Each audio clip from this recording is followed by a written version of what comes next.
लिया और जमीन पर पटक कर उसके टुकड़े टुकड़े कर दिए। डैड, क्या प्रॉब्लम है आपको? तू है जो यहाँ जानवरों की तरफ पड़ा हुआ है और एक तरफ तेरी ही उम्र का वो टाइगर है जो तेरे जैसे जानवरों पर राज करने को तैयार है। उस आदमी ने लड़के का टी शर्ट जकड़ते हुए कहा। टाइगर? हाँ, टाइगर लौट आया है वो, और इस बार ये अफवाह नहीं है। टाइगर के लौट आ जाने की बात सुनते ही उस लड़के के पैरों तले जमीन खिसक गई। वही उसके पिता दिक्पाल छिंगावत अपने बेटे की ओर देखकर उससे सारी उम्मीदें छोड़ते जा रहे थे।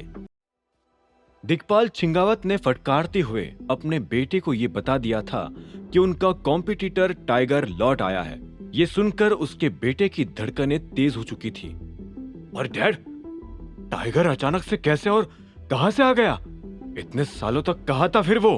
अपने बेटे का सवाल सुनते ही दिक्पाल ने जेब से फोन निकाल लिया।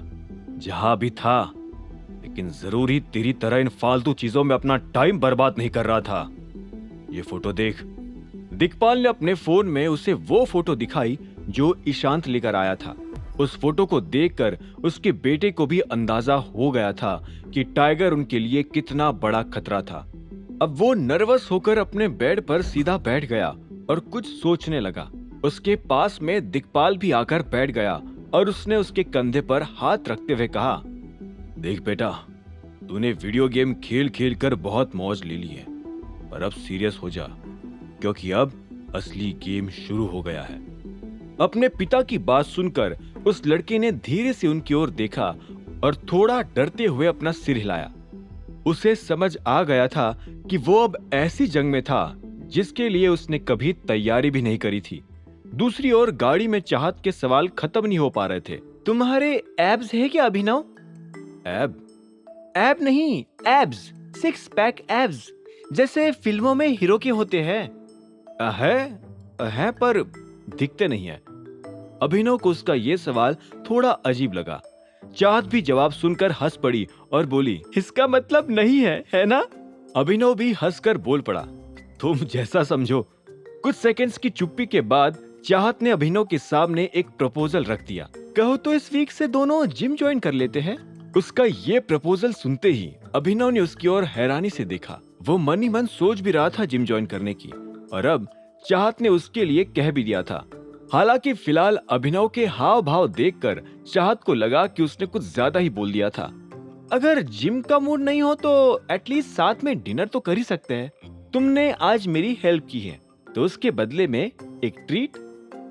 अभिनव ने उसकी ओर स्माइल करते हुए देखा और फिर धीरे से कहा, ट्रीट तो तुम मुझे दे ही चुकी हो। अभिनव की इस फ्लर्टिंग से चाहत काफी शर्मा गई और सिर घुमाकर खिड़की के बाहर देखने लगी। अभिनव ने भी अपनी नजरें फिर से आगे कर ली और थोड़ा स्ट्रिक्ट होकर कहा, आज जो भी हुआ ये बात यही खत्म हो जानी चाहिए। अगर गलती से भी बाहर आई तो हम दोनों बुरे फंस जाएंगे। चाहत ने सिर हिलाकर हामी भरी। उसे भी पता था कि अगर किसी को इस सब की भनक भी लग गई तो उन दोनों के साथ साथ अनन्या के लिए भी मुश्किलें खड़ी हो सकती है।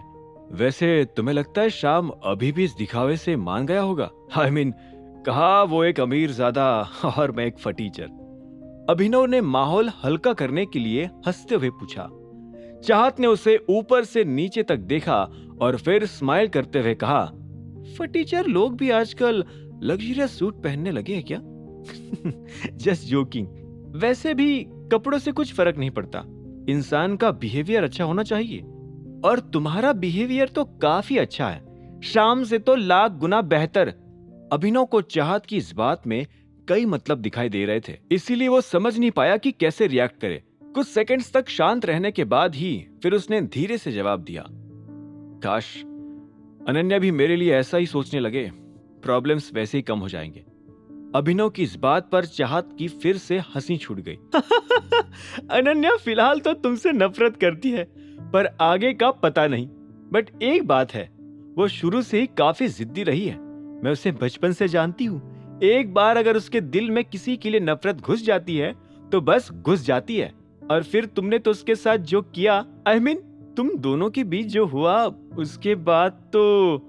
इससे पहले कि चाहत अपनी बात पूरी कर पाती, अभिनव ने बीच में कहा, उस रात हम दोनों के बीच कुछ नहीं हुआ था। ये सुनते ही चाहत हैरानी से अभिनव को देखने लगी।